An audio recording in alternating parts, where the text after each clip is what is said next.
Asturienne, on est distributeur spécialisé en matériaux de couverture.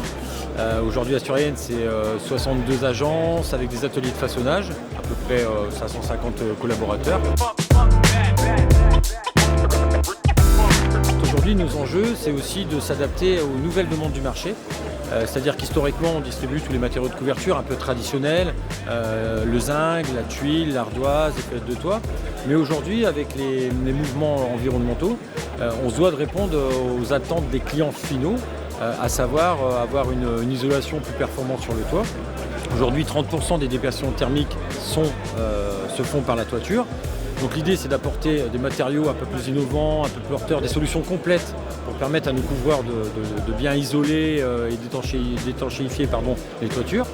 Et puis ensuite, deuxième phase, on développe aussi une offre de panneaux photovoltaïques, enfin une offre photovoltaïque dans sa globalité, que ce soit en intégré, que ce soit en surimposé, pour qu'en fait le toit devienne aussi producteur d'énergie. Donc c'est en cela où la couverture est en train de changer.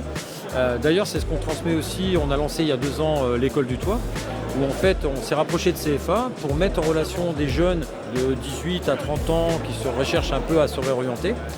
Et donc on a créé des classes école du toit dans lesquelles on a inscrit un module de rénovation énergétique.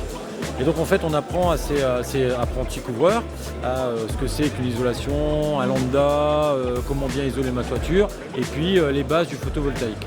Donc on a un métier qui est en train de changer.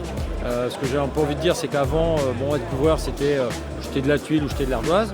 Aujourd'hui, c'est répondre à un besoin de limiter l'émanation de gaz à effet de serre, donc c'est-à-dire protéger l'environnement.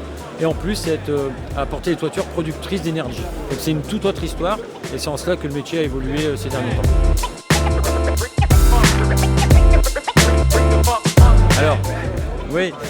Alors effectivement, en fait, on évolue aussi avec nos clients.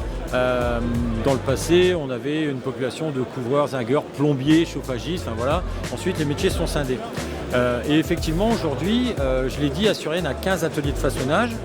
En fait, on façonne effectivement beaucoup de zinc et d'autres métaux pour mettre en couverture, mais de plus en plus pour mettre en bardage, en façade.